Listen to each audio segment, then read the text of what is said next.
据美媒《亚欧时报》的消息称，自印度和其北部邻国爆发冲突以来，他又一次陷入了疯狂的军事采购环节。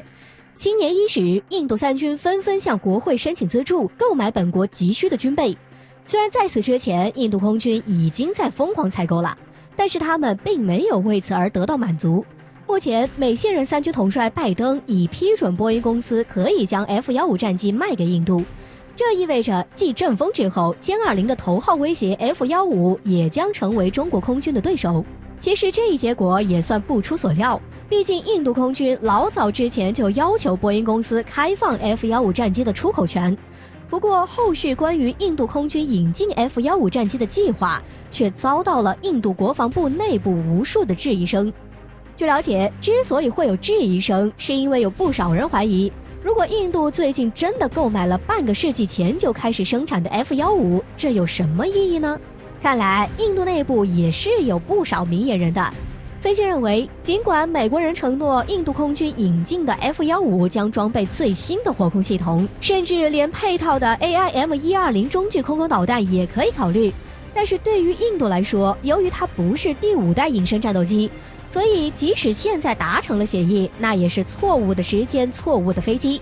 如果这一引进计划是90年代的话，那 F-15还算得上相当先进的。但是现在中国空军已经装备了歼20，对于歼20来说 ，F-15别说是头号威胁了，连威胁都算不上。理由也很简单，无论美国人吹嘘 F-15有多么先进，但受机体设计的限制 ，F-15完全不能拥有5代机的高机动、隐身和超音速巡航能力。看到这，可能有人会有一些疑惑，F-15既然这么的不行，那美国人现在又为何要重新开始生产呢？实际上，这只是无奈的一种表现罢了。如果不是因为 F-35太过昂贵了，而且有很多问题的话，怎么可能会轮到 F-15重新生产线？很简单的一个道理 ，F-35每小时的飞行成本就要花费35000美元，而 F-15只需要27000美元。这笔支出累积起来的话，可不是一笔小数目。再加上 F-22早就已经成为了绝版战机，在这样的背景下，回头再去重新启动 F-15的生产，就成了美空军无奈之下的一个必然选择。同时，如果能成功忽悠到印度人购买的话，毫无疑问，这又节省了一笔成本。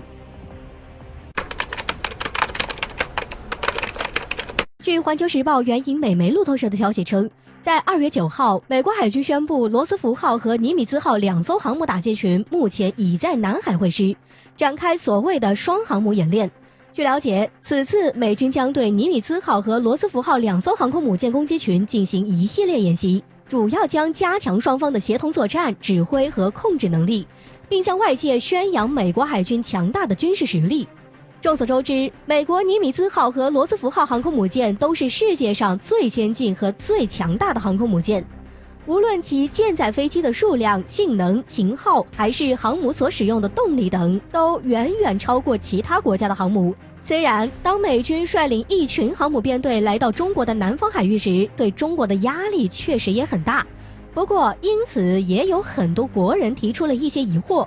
美国双航母正在逼近，但中国不也有双航母吗？而且美国人选择在这个时间段过来，是想来给中国拜年看东风版的烟花吗？先说第一点，虽然中国确实有双航母，还是已经形成战斗力的那种，但要知道的是，这样的想法其实很幼稚。航母能成为一个国家的国之重器，是因为它的每一个动作不仅代表了使用它的人，更代表了使用它的国家。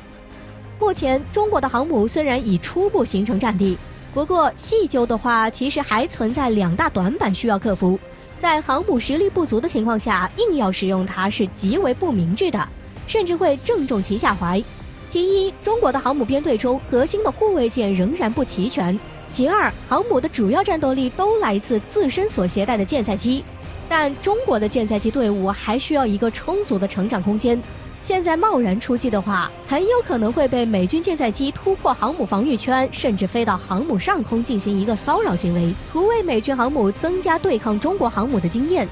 但我国人想看东风放烟花这一想法还是可行的。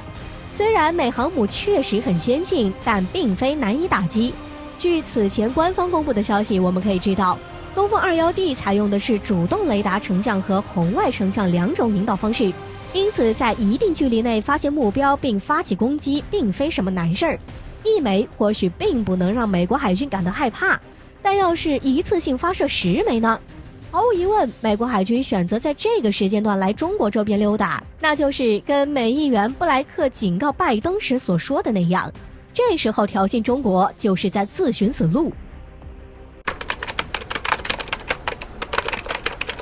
据美国彭博社2月8号报道，此前长时间滞留在中国京塘港的一些运载澳大利亚煤炭的商船终于有了新消息。根据知情人士透露，中国将允许部分船只卸货。此前围绕在受困于中国港口的澳煤船问题也能得到一定的解决。此前有媒体报道，由于澳大利亚恶意挑拨中国的外交关系，中国方面宣布将限制澳大利亚煤炭进口作为回击。而这也导致自去年6月以来，至今约有55艘装载有澳大利亚煤炭的货轮被滞留在河北京塘港，其中大部分是印度商船与船员，不少货船已经滞留了8个月。此事发生后，始作俑者澳大利亚竟反咬一口，称中国限制澳大利亚煤炭进口，从而引发了人道主义危机。不过中方表示，中国从来都没有限制这些船只的离开，只是货运的一方为了利益考虑，命令这些船只不卸货的话不准返回，因此这些船只才被滞留下来。我们知道，中澳之间的关系在近1年来，由于澳方无理地挑战中国底线，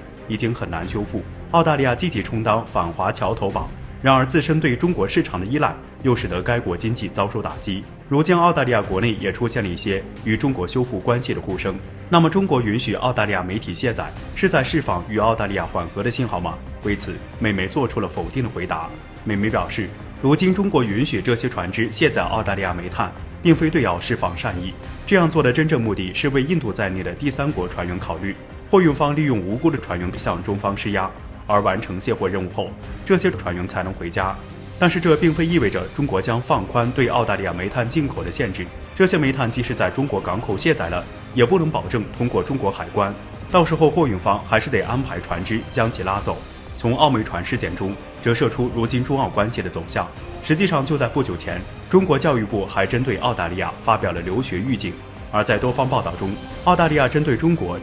留学生的暴力事件可谓是屡见不鲜。然而澳大利亚政府第一时间站出来指责中国在散播虚假信息。根据分析，澳大利亚之所以对中国的留学预警如此敏感，就是因为动了澳大利亚人的钱袋子。澳大利亚可以说有2大经济支柱，一是铁矿煤炭等自然资源，一是对外留学服务，而这2大支柱都相当依赖中国市场。随着中国接连出台对澳大利亚资源的进口限制，加上疫情的影响，澳大利亚资源出口如今已经举步维艰。如今看中国官方又针对留学生发布警告，澳大利亚自然急眼了。